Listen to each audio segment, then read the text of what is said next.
Good evening, everyone. I'm going to let everybody join into our webinar today.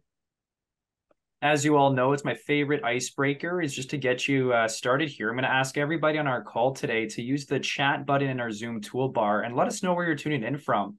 My name's Troy, and I'm the Director of Operations for Nurses Specialized in Wound, Ostomy, and Continence Canada, and I'm tuning in from Ottawa, Ontario. And we have a special guest presenter with us today. And to introduce our special guest presenter, I am happy to introduce Dr. Kimberly LeBlanc, who many of you will know is our academic chair of the Wound, Ostomy, and Continence Institute. Before I pass it over to Kim, I'm just going to remind everybody of a few housekeeping items. Firstly, we're going to be having a Q&A portion at the end of this presentation. So just a reminder to use that Q&A tool in your Zoom toolbar, and I'll make sure to get to them. We're also going to be having a survey at the end of this webinar, so make sure you do fill that out. It should pop up in your browser afterwards, and if not, we'll be sending it in a post-webinar email. This is being recorded today, and everyone who's tuning in live will receive a certificate of attendance within the next day or two from myself. And for anyone who is looking to access it as a recording, it's going to be listed on our NSWOCC.ca website within the next couple of days as well. So without further ado, I'm happy to pass it over to Dr. Kimberly LeBlanc. Thanks, Kim. Thanks, Troy. And I'm so excited to be here with you tonight for a topic that's really near and dear to my heart. I'm also thrilled. I'm looking at all the people coming in on the participant list, and it's so exciting to see so many names of so many NSWOCCs and students and other clinicians that I know from across Canada. So welcome, everyone. I'm also thrilled this evening to get to introduce Dr. Veronique Boscart. I'm sure you're going to enjoy this presentation immensely, looking at nurses' roles in dignified and effective continence care. Dr. Boscart's contribution to nursing science and clinical practice has extended gerontological care to a new level and has a tremendous impact on nursing home care in Canada and abroad. She is known for her contributions to the advancement of nursing science, skills, and strategies necessary to advance quality of care in nursing homes. Her gerontological nursing text is recognized as the first Canadian resource for guiding practice. Her research has extended the understanding of evidence-based care for people living with dementia, curriculum development for gerontological nursing, education, gerontechnology, as well as care models for nursing homes. Dr. Boscart's provided leadership for the Canadian Association on Gerontology and the Canadian Gerontological Nursing Association, and sits on the National Research Council of Canada. Her desire to move towards exceptional care for seniors remains her priority. She received her baccalaureate and Masters of Nursing and Masters of Education degrees from Ghent University in Belgium, and her Doctor of Philosophy degree from the University of Toronto in Canada. And with all of that, I'm sure it's no surprise to everyone that Dr. Boscart was recently inducted as a fellow of the Canadian Academy of Nurses by the CNA. So I'm just absolutely thrilled to have her join us this evening. And Veronique, I'll hand this over to you now. Thank you, Dr. LeBlanc, for the kind introduction. And thank you, everyone, for giving me the opportunity to be with you tonight and to talk a little bit more about the nurse's role. I'm just thrilled to see all of the participants putting where they're from in the chat box. So I'm hoping it's an entertaining hour. So I am sorry, Troy, if I just may go back to the previous email. Amongst my research career, I am a practicing RN in long-term care. I am currently on a separate assignment, actually, in the United Arab Emirates. And so it is 3 o'clock for me in the morning, and I'm in desperate need of a Tim Hortons coffee. And so I thought this might be an interesting picture just to show with you that I'm a firm believer in celebrating successes within our long-term care environments if we have achieved success with our residents and with our teams. And so please, tomorrow, go out and have a Tim Hortons on me. It would give me great joy to know that we're supporting the Canadian economy. So I have on my next slide, I have I'm a speaker supported by Medline Industries, as noted there, and I have no other conflicts to declare. Next slide, please.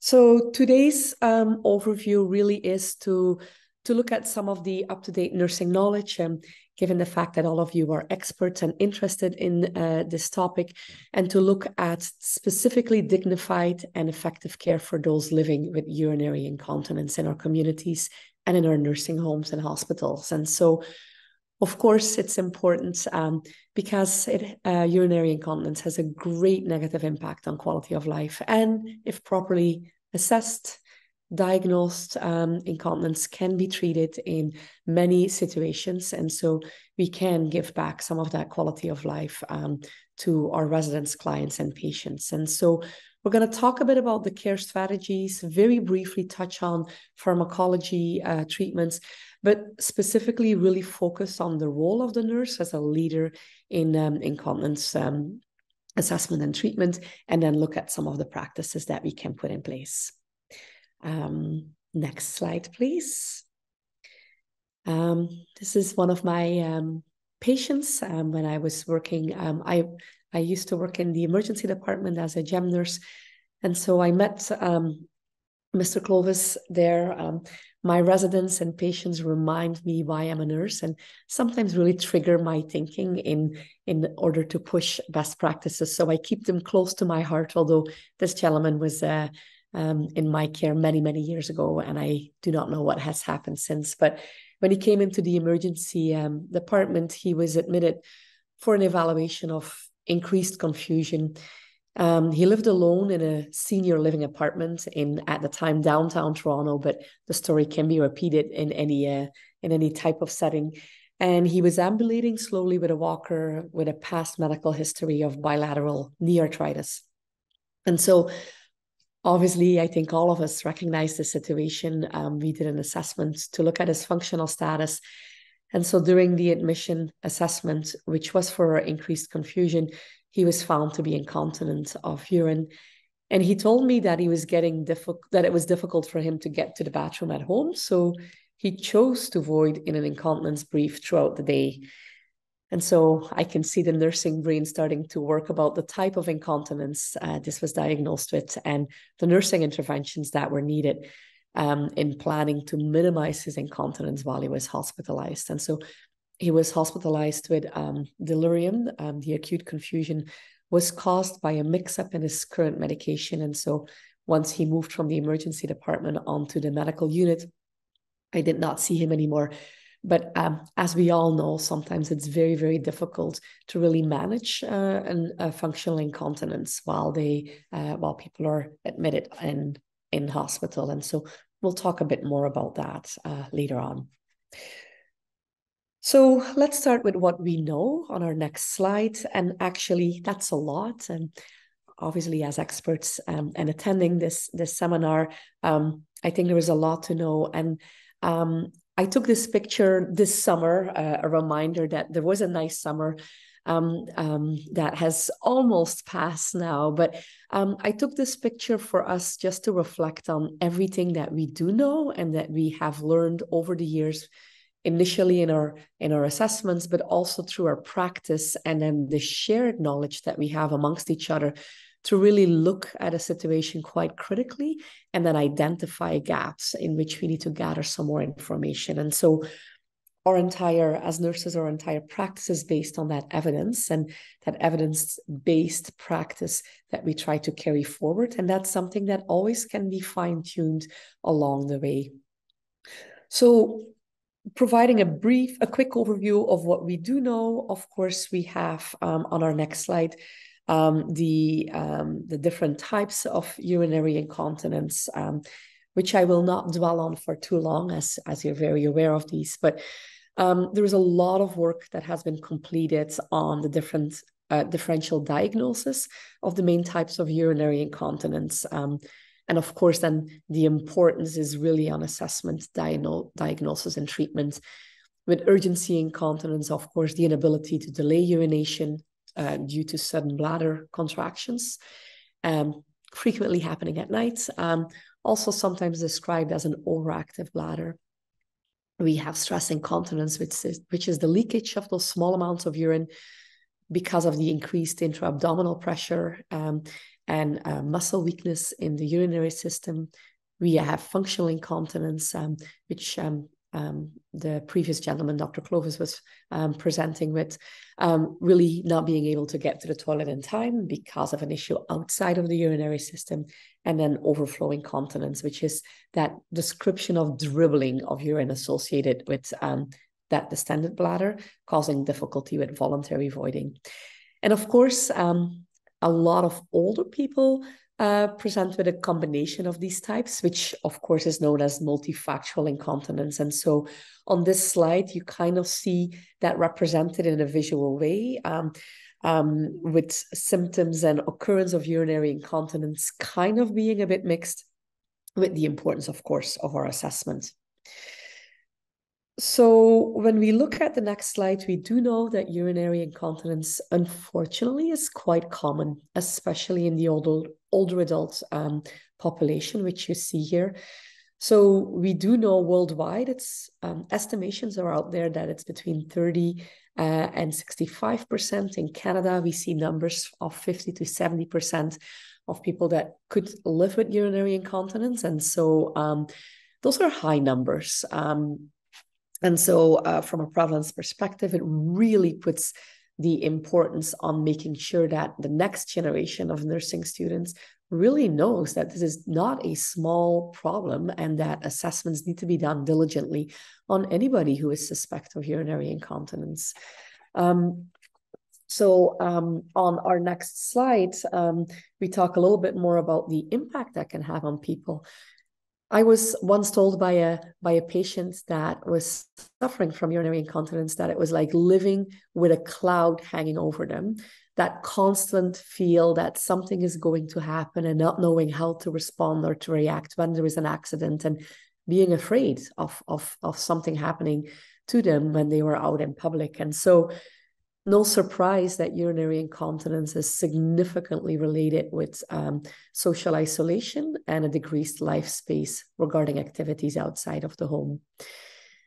And then in turn, of course, there was increased association of incontinence with depression, social anxiety, and avoidance due to the stigma associated with smelling urine or seeing wet clothing.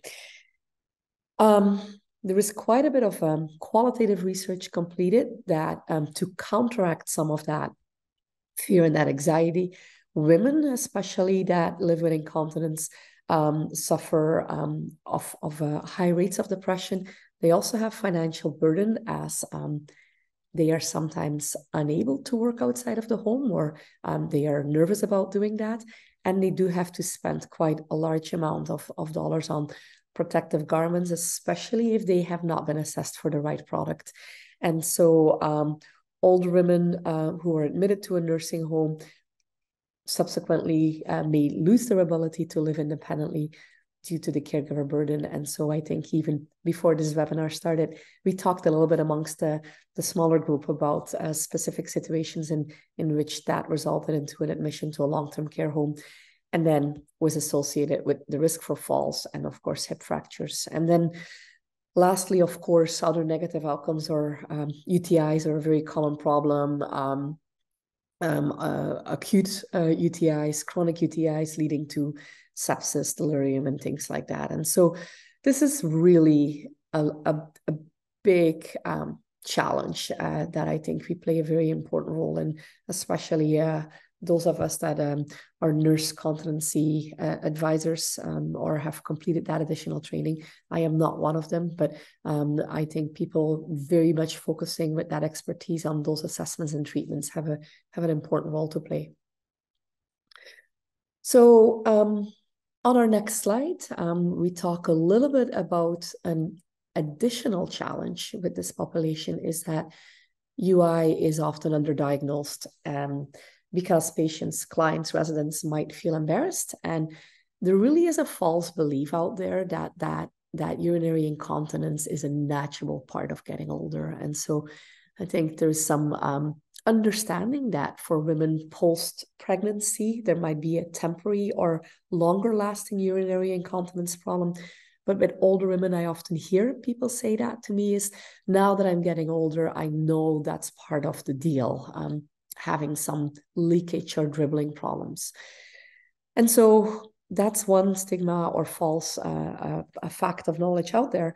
But in addition to that, we also see healthcare providers really being less likely to investigate and treat urinary incontinence in older adults compared to younger adults, which is also not following best practice. So then, of course, if there is inadequate assessment, that can lead to a misdiagnosis. And then when we put on top of that, that patients are a bit reluctant to disclose that they are struggling with this challenge, then of course that becomes an under-treated challenge. And so, of course, it's important to assess, it's important to address, and if we have the right assessment in place, we can have the appropriate diagnosis and treatment. So let's move on our next slide on what we actually can do. And again, we have, when sitting down in those beautiful red Muskoka chairs, and when we reflect on what we can do, we have a lot of this information already at our fingertips. There is lots of evidence-based, person-centered care, guidance, toolkits, resources available that truly can help us with the assessment and increase quality of life and care. We have all seen some examples where continence care can be improved, and I think that is now our next challenge. And let's go through some of those slides.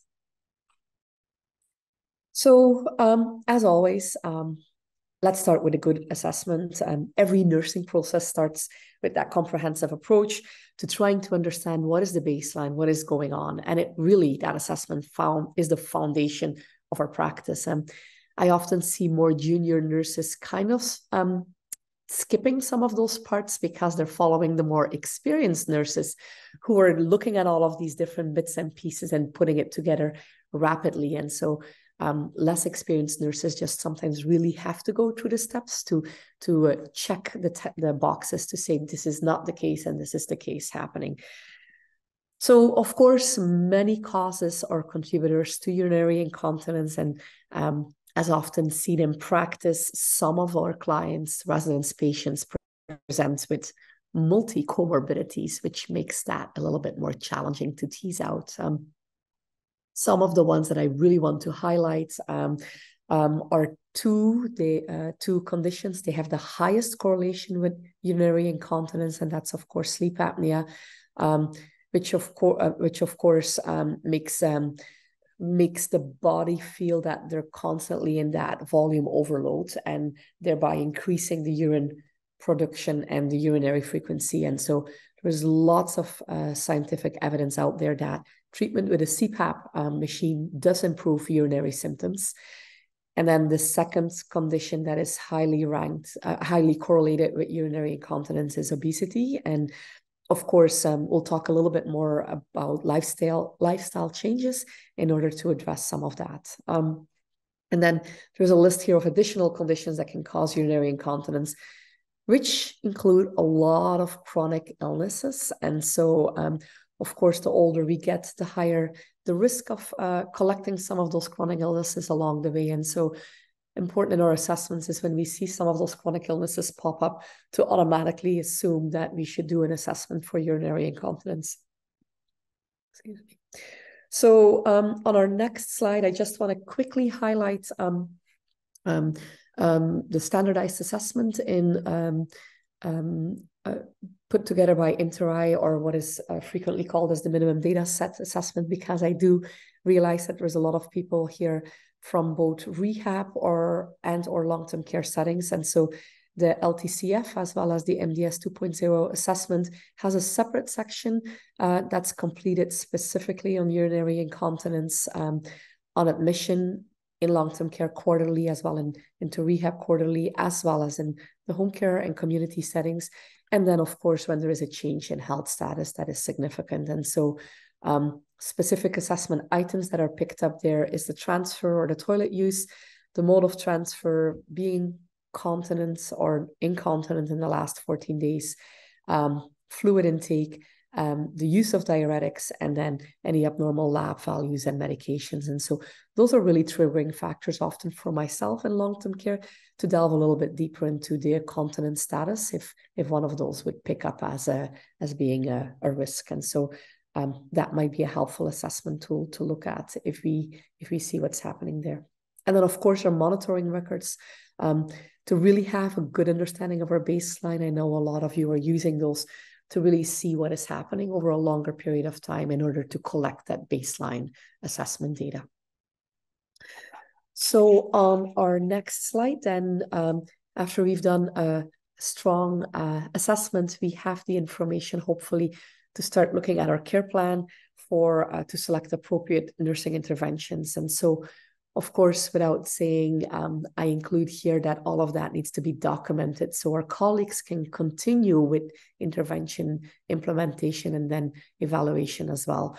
And so important, of course, with any intervention in our care planning is to make sure that we can actually measure outcomes. And so when doing some of the reviews on care planning in incontinence, and I'm sure you've seen that as well as that, that's sometimes a little bit difficult to really put in clear, concise wording from a documenting perspective. Is what are we observing? What are we implementing? And how are we going to measure that that intervention was successful or partially successful, and what needs to be adjusted? So the importance, of course, of measuring the outcome is that we can revise our intervention or actually see if it's successful or not, and redirect where needed.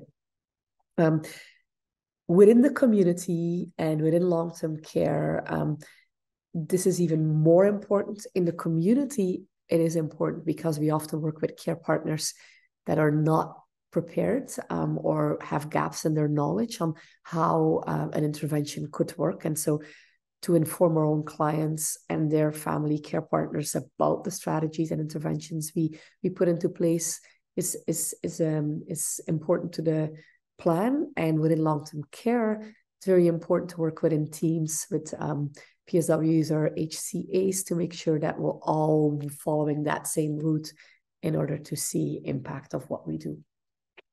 Of course, for our care plan, there is many BPG toolkits available for free online, and some are specifically tailored towards long-term care as well as to the community. And I've put some of those references up at the end of the presentation if you wanted to have a look at those and download them. So while doing our planning, of course, then in our next slide, we will work on the implementation. I would say that there is three main intervention groups to the treatment of urinary incontinence. There is some additional ones as well, but let's focus for the focus of this presentation on these three main ones. And those are interventions in the domain of lifestyle interventions, behavioral interventions, and pharmacological interventions. So let's start with the first group, and that is the lifestyle interventions. Not new to you, lifestyle interventions are the most effective for the treatment of urinary incontinence, as indicated by some large Cochrane systematic reviews, as the reference is posted at the end as well. And so that evidence is very clearly indicating that these lifestyle interventions, often combined with behavior interventions, can be quite effective and have a strong impact on outcomes. Even more so sometimes than drug therapy in most cases. The main foci of lifestyle interventions is looking at weight loss, the reduction of sugary drinks and alcohol, avoiding smoking, as well as increasing physical activity. And so, of course, some of those interventions really require a change in long-established patterns that have been in place and that make people feel comfortable. And so these are difficult interventions to put in place because we're really looking at a behavioral change for people to look at adapting some of their habits. When we look on the next slide, there is that some of those lifestyle interventions more specifically focus on treating constipation. And I think Dr. LeBlanc had just provided an example that she had seen in her practice, where often when older people get admitted to a hospital and they get put on a lot of laxatives, and when they go back home or they go back to a nursing home, they continue to have all of these laxatives. And so often it's kind of really difficult to figure out what is happening. Is it an overflow diarrhea? Is there maybe, are they impacted? Has somebody done a rectal exam? What is happening and how is that causing or contributing to urinary incontinence? If it's a long-standing constipation problem. So really some work needs to be done there. And then, of course, hand in hand with that goes the importance of promoting hydration. There is that promoting the hydration has still up until now received the best evidence as significantly impacting urinary incontinence. And so this is difficult. What I always hear in practice is that people are afraid to drink a lot or to take a lot of fluids because they're nervous that that will increase their urinary incontinence. And so there's a real lack of understanding there how improving hydration can help with continence management and making sure that people realize what is causing what and how to do some of that. And then, of course, skin health best practices is of utmost importance. People have often tried to manage incontinence, urinary incontinence by themselves, not being able to select the best product or the best treatment for their skin. And so sometimes as nurses, we are confronted with very severe cases of dermatitis or very severe irritation of skin and skin areas or even dermatitis. And so using the right products and consistently using the right products is very important and sometimes requires a separate care plan altogether and a consult from a nurse trained in NCA or even connecting with the companies that are providing the right product to really make sure that we align what to do.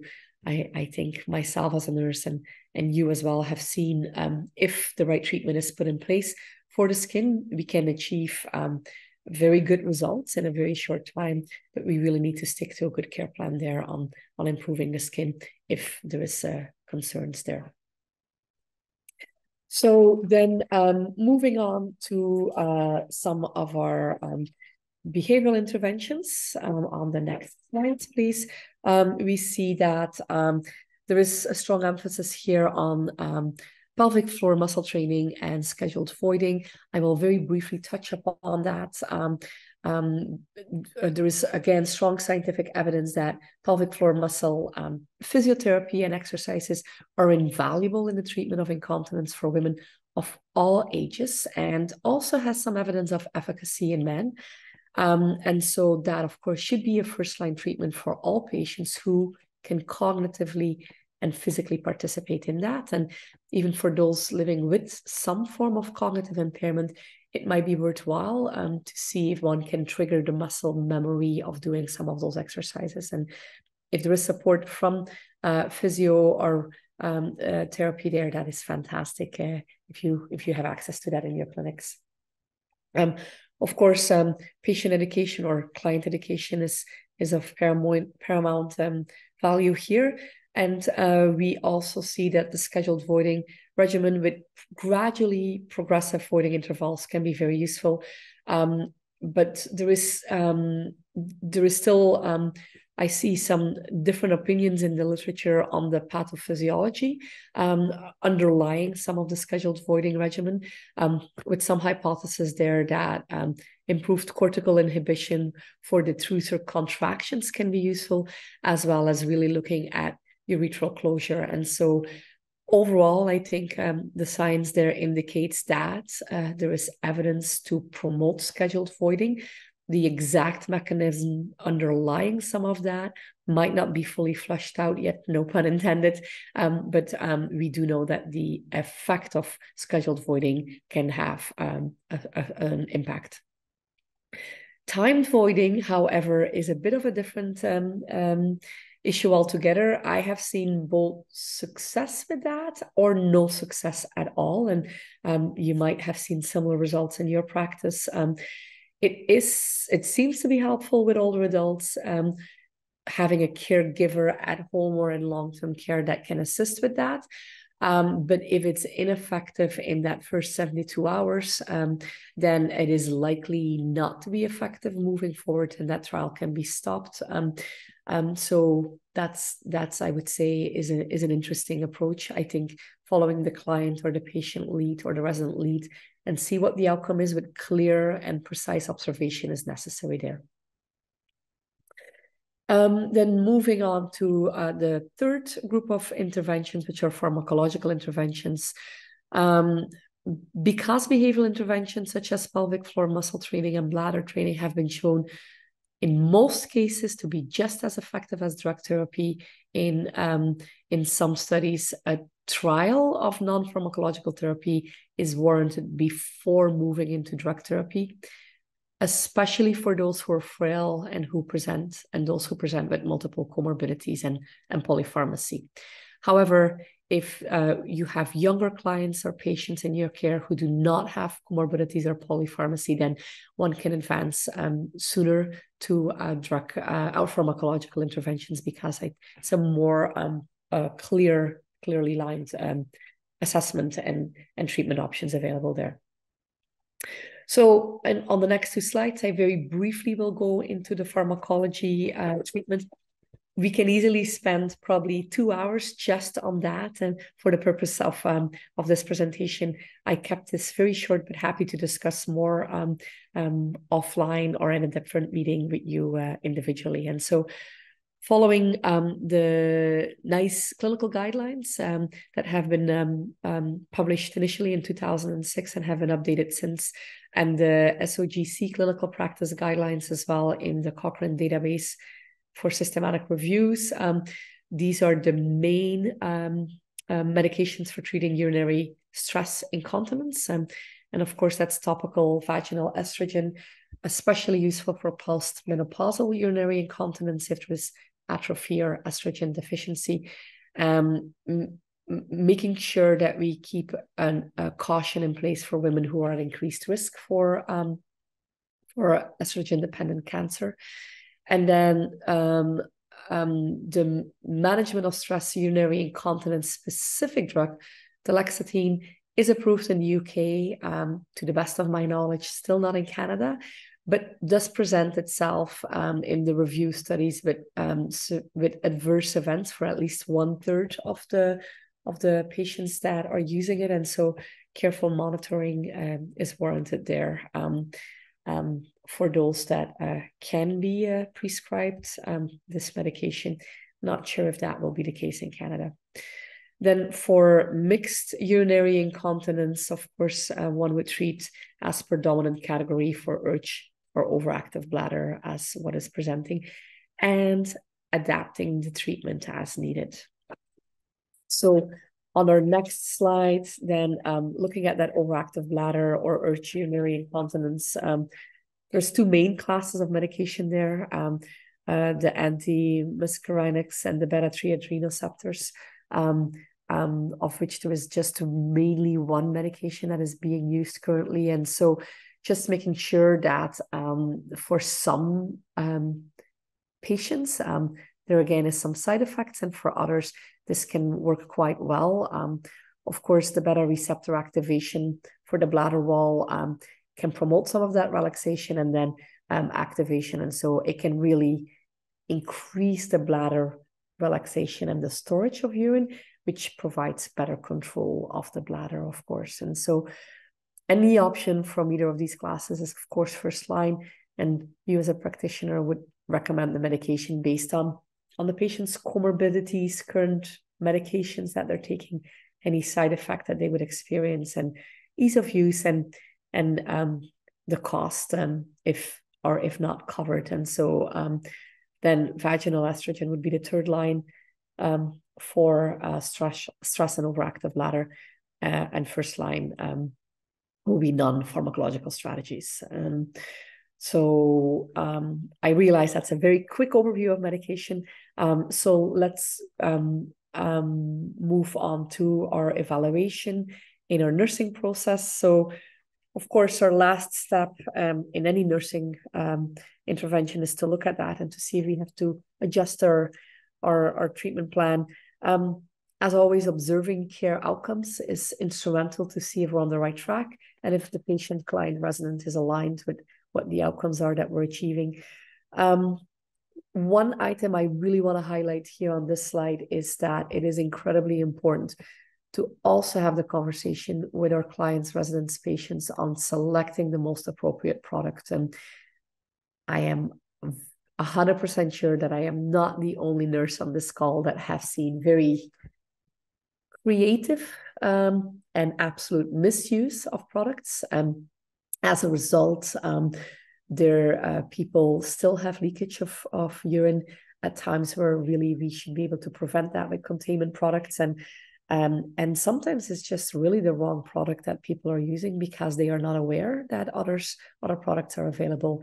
And so I like to, my family always jokes with me that wherever country we go for a visit or whatever trip we are on, I like to find the closest Chopper Drug Mart and the closest grocery store to just walk through the aisle of healthcare products and to see what products are available and where they're placed and what the cost is, to see within that community how people have access and how much does it cost to see some of these products. And so in my clinical care, I see people doubling up on products or using a smaller brief and then a larger one over top of that overnight, or people insert additional products in existing incontinence briefs. And so it's not always the patient or the client, it often is the healthcare provider as well who's misusing products. And so keeping an eye to make sure that the selection is appropriate can also reduce a lot of involuntary and unnecessary suffering when one is living with urinary incontinence. And so I think that's important to keep in mind as well. So having said all of that, let's have a quick look at Miss Catherine, one of my clients from a while ago. She came to me to review her options for pharmacological treatment of urinary incontinence. She was 87 at the time. She was living with her husband, presented with nocturnia, stress leakage while she was coughing because of a COPD, and then she had high urinary frequency and urgency and urge incontinence. And so she mainly listed her urge symptoms as most bothersome. And she told me she had about 2 to 3 incontinence episodes a day and full nighttime incontinence. And that really impacted her quality of life. She was very embarrassed about sleeping in the same bed with her husband because of that. And she had resorted to sleeping separately. And her husband and herself were very unhappy about that. And that had led to this conversation.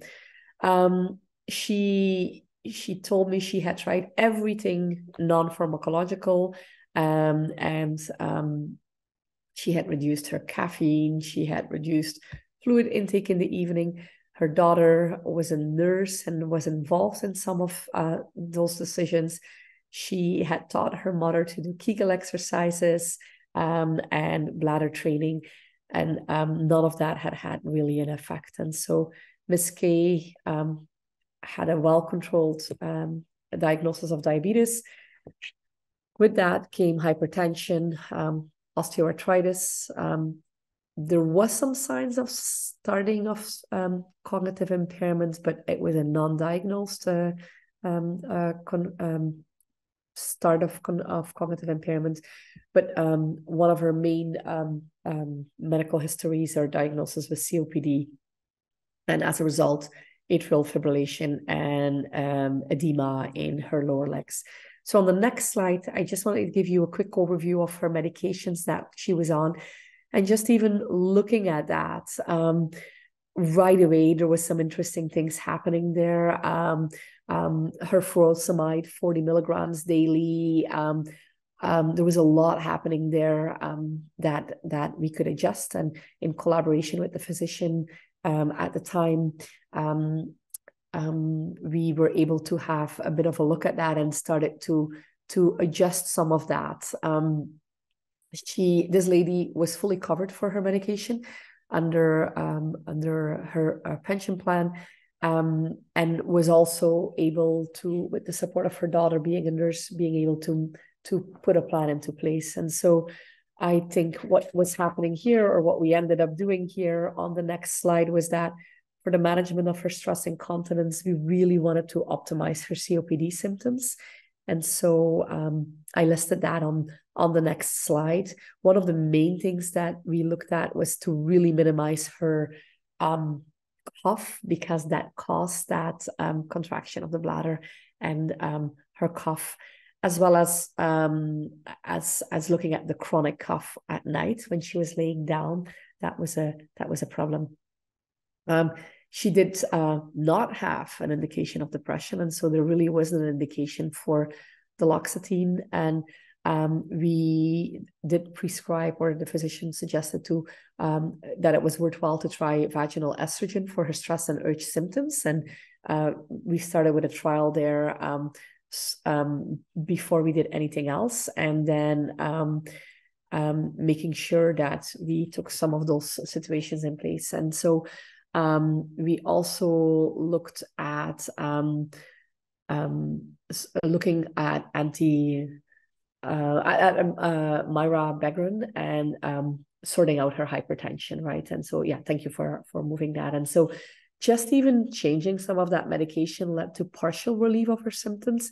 And then when we introduced a vaginal estrogen cream for 4 weeks, there was limited benefit, but it was still a little bit better than when she had first presented. And so we discussed the pros and the cons of that oral medication to treat urge incontinence, and she decided to stay with the treatment with the vaginal cream. And so we were not able to cure the incontinence, but there was a clinical important reduction of incontinence episodes just by streamlining some of the medications and treating some of the underlying comorbidities there, as well as looking at the estrogen treatment. And so there was an improved quality of life there, improved, not totally addressed, but I felt like we did a good we had a good treatment plan there. Miss Catherine always reminds me of the importance of really looking at a good comprehensive assessment in order to start looking at the problem, because she was rather complex, but just sorting through all of that helped us to come to a better outcome than when she first presented with us. So that brings us to the third part of and last part of the presentation, and then really looking at what are our roles as nurses. And so, of course, leadership is not synonymous with the administrative title, although often it's assumed, but it really ranges from individual performance and productive teamwork, I believe, to inspire higher performance in others and to create that sustainable excellence. And so on the next slide, I just put forward that leadership is really that process in which you lead by a model, and you use some of the information that's available to instill a change in others. So on the next slide, leadership is really personal. It's being about it's being self-aware of your role as a leader, to be creative and, I would say, resilient and courageous in today's nursing world, and to really be self-regulating, having emotional intelligence, persistent and value-driven, and all of those big words that keep us going as nurses, I think, while being accountable to our practice. But leadership is also a goal attainment, right? It's looking at problems, doing a good assessment, then do problem solving, and to really use communication in an effective way, and to develop resources, both human and otherwise, to lead to better performance. And then leadership is, of course, also transformational, to really look at the complexity of what we're dealing with, and then put strategic vision in place to say, this is how we're going to go about it. And that can be very client-specific, but also unit or clinic-specific, to really look at what is needed to do better in this specific area of practice. So when we then look at designing effective continence care, on the next slide, we do know that knowledge and best practices are of utmost importance. And of course, following our nursing process with the emphasis on good planning and then documentation to get the entire nursing team and others on board in our interprofessional team. Be aware of the products and resources that are available and then tailor them to the specific person. And when in doubt, asking for help to see how we can really make sure that we have the right alignment there. And then look at a team approach for continuity of care and making sure that we can adapt where necessary. When looking at dignified continence care, then knowing the person that sits in front of you and is presenting with the problem is incredibly important. And so open questions as what matters the most to you, what is most important to you, what do you really want to have addressed, are open-ended but very relevant questions to ask the patient, client, resident, and care partner. And then to really look at tailored intervention where we can utilize appropriate treatment, appropriate skincare products, and then really look at what needs to be done here. And so just even looking at just one of the products that I see a lot happening in my long-term care environment is the silicone barrier we often receive people that come from acute care. And while I know nurses do the best they possibly can with the given shortages in acute care, often residents admitted to long-term care from acute care environments do present with some serious skin issues. And so really looking at the options we have here for healing that skin is an important consideration. Male incontinence as well, and looking at the options we have there for male incontinence is important. And then really building the relationships and trust to support leadership practices, right? Really the foundation on which a practice sits is to have the best possible practice in place and to question when we're not getting an outcome where we want to be. And sometimes that is detective work and making clear to our colleagues and our interdisciplinary team members that we are continuing to look at what is the best possible approach for this specific individual. I also want to quickly talk about creating and empowering a work environment that is respectful and is built on trust within a work setting. As many of you, we continue to work short-staffed, and often care partners, families, and our clients, patients, and residents are having many questions that seem to not be addressed. And so really being able to be there for your team or to stand behind somebody and say, hey, I have your back here. It's okay. I can take this one if you wanted to take a break. Making sure that we're all aware that there is an increased stress and pressure on our shoulders and making sure that we have each other to support moving forward in building strong nursing teams and having other profession supporters in professional autonomy and strong networks of collegial support. And then, of course, leading, supporting, sustaining change, and making sure we have the resources for that, and balancing the intricate complexities of our healthcare system while managing priorities entails really that we need to advocate for nursing resources as well as priorities. And I know many of you have a strong advocacy voice.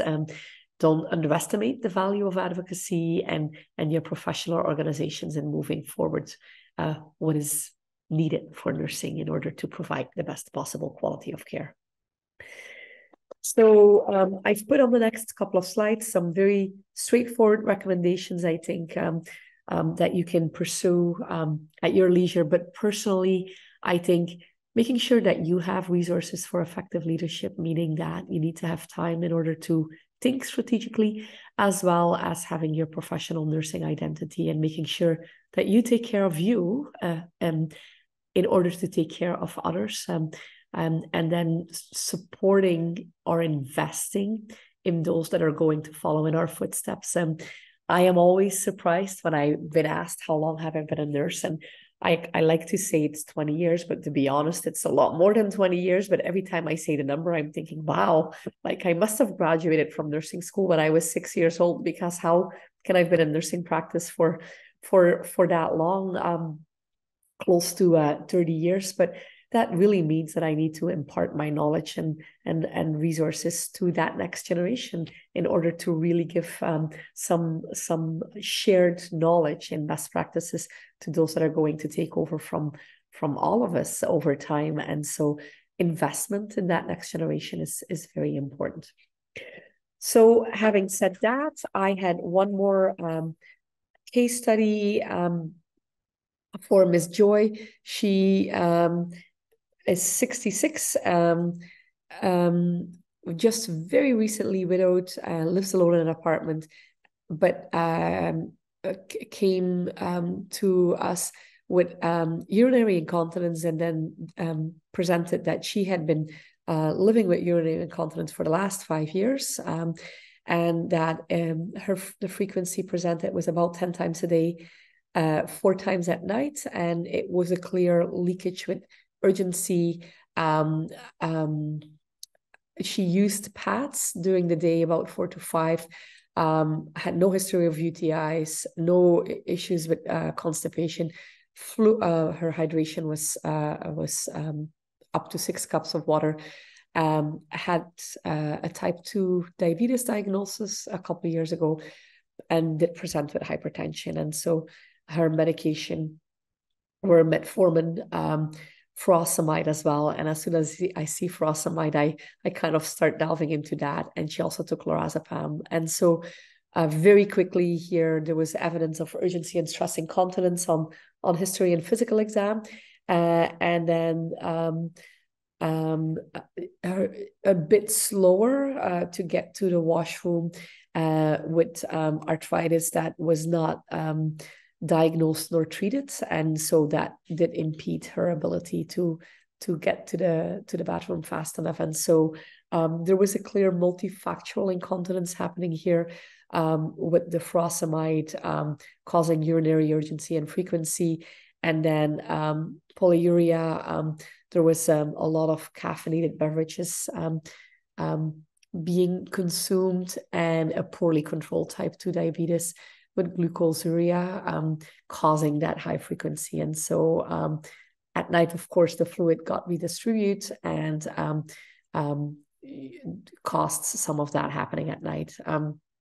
So what did cause a bit of a problem here was the use of lorazepam and Lasix at night or late at night. And so that caused some of the problems. So we recommended to trial caffeine reduction to increase physical exercise, and to start with pelvic floor muscles exercises, refer to physiotherapists, and then did self-management for bladder training, as well as tapered the Lasix as the lorazepam, and gave a lower dose on the ramipril.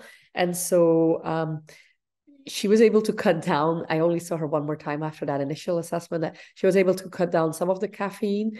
Didn't really like that. She really enjoyed her specialty coffees, but the exercise seemed to help, not just with the urinary incontinence, but also with her sleeping patterns as well. And so there was a bit of a tendency to go to bed very late at night, and therefore take her Lasix and her lorazepam around 11 p.m. or midnight. And so that did not help some of that. And so this was a good example for me to put an emphasis on the medication review as a key focus for assessments, and reducing where possible some of that polypharmacy, and get that diabetes type 2 under control to improve continence and her general health. So with that, I would like to close it off. I know I went a little bit over my time, for which my apologies. I get very enthusiastic when I talk about the lessons I learned from my patients and clients. And so happy to hand it over back to Dr. LeBlanc. And if by any chance your questions would not be answered, I'm more than happy to talk with you separately after this presentation, or on another day. Thank you. Back to you, Dr. LeBlanc. Thank you so much, Dr. Boscart, for such an amazing presentation. I'm sure that a lot of our NSWOCC nurses who are about to write their certification exam, you just gave a great review for a lot of the things that most likely they will have on their exam. So that's wonderful for all those on it. I would also like to, before I was remiss in the beginning, I didn't mention that we have Medline to thank for this one, for sponsoring Dr. Boscart to be with us this evening. evening. And we really appreciate our industry partners sponsoring us on these such important events. So thank you very much to Medline. And they've put some information in the chat for all of you on how you can learn more about Medline products. We do have a few questions that have come in that I want to get to, sorry. But I also just want to start with a comment that I'm so glad you really focused on the importance of a medication review, because far too often we're seeing too many patients that we're doing these comprehensive assessments and people are forgetting the medication review. And in my world, where I switch hats between ostomy and continence and wounds, I have so many patients who are on furosemide because of leg ulcers. They put them on furosemide because their legs are swollen, thinking that but they don't have congestive heart failure. And we know that it actually doesn't work for leg ulcers, but we're taking these people who are already at the tipping point for continence issues. They have leg ulcers. They can't walk very fast because of the leg ulcers. And now we've given them furosemide and they end up incontinent. So there's so many overlaps. So thank you for that. So some of the questions that have come in, one of them was around vaginal estrogen, and that some pharmacists are actually telling our aging population, so our 70, 80-year-olds, that they shouldn't be taking vaginal estrogen for its breast cancer risk, because, you know, yes, if someone has estrogen-dependent tumors, as you said, it can be an issue. Any advice for them on how to deal with those pharmacists and for alleviating the patient fears that they may have? Yeah, there is some again good resources available in online, and happy to share those as well as that. But I often just really after consult with the physician, I really present the information to the patient, the client, or the care partner, and say, so this is what the product is, or this is what the medication is, and this is what can happen. And so I split it up in age categories, because sometimes if it's a younger patient, there is a different risk level, but I split that up. And then I say, this is my role as a nurse, is making sure that you are very well informed of all of the different elements. And pharmacists often look at this as, this is a risky situation because of all the things that they are keeping an eye on. As a nurse, we're also taking other elements into account. And that is, of course, your age, your quality of life, and the autonomy of your decision-making when you're well informed. And so I try to position that without undermining a pharmacist, but also trying to explain to our clients that as nurses, we really look at a lot of those other elements that we are taking into account. And so then offering our clients the information that's available with the resources that we can have in today's world. There's a lot of access to those resources, and then giving them the opportunity, if they wanted to run that by their physician or come back and have another conversation, to do so.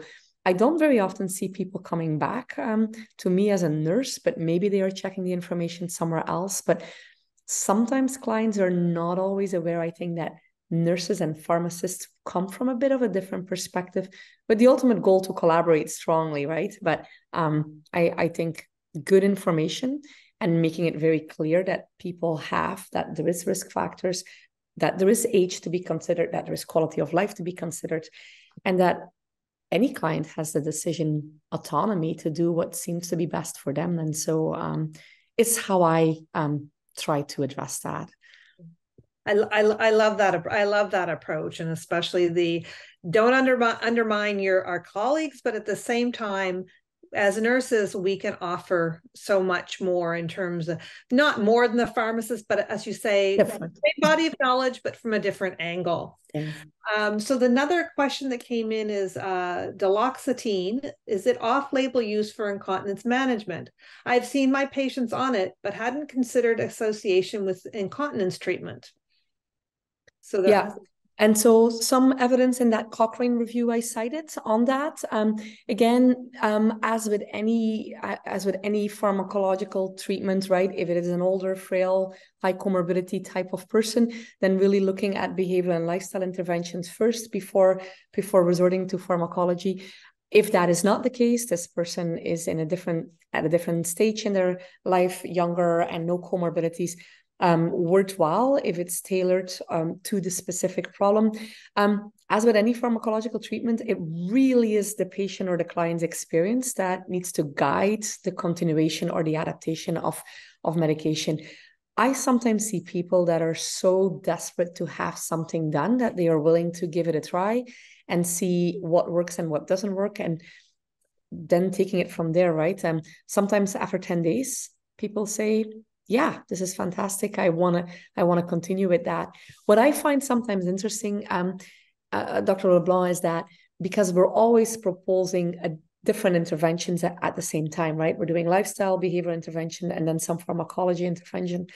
And sometimes people are so relieved that they actually had the conversation with a nurse that they're gung-ho and they're going to do all of this and they're going to start making changes in their patterns. And so sometimes it's difficult to look back and say, what has now actually caused an improvement, right?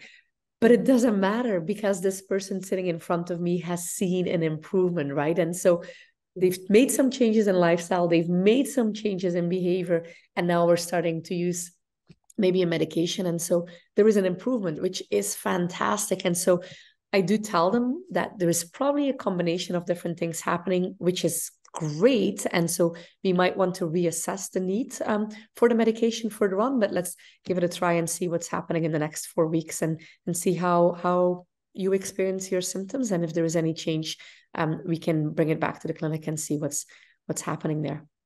Excellent.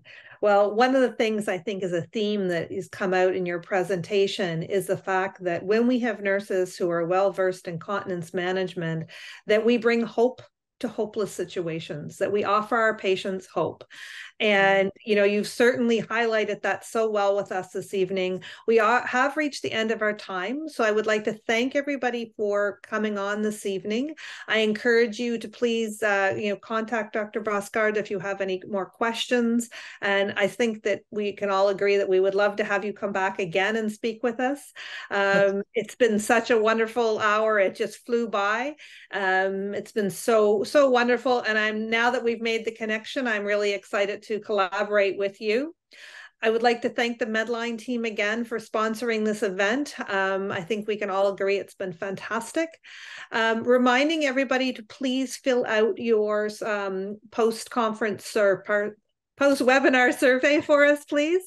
Filling out our evaluation, it always helps us plan our future webinars. I want to thank Mr. Troy Curtis, who once again has helped us behind the scenes, and wishing everybody a good night. And thank you all so much for your participation.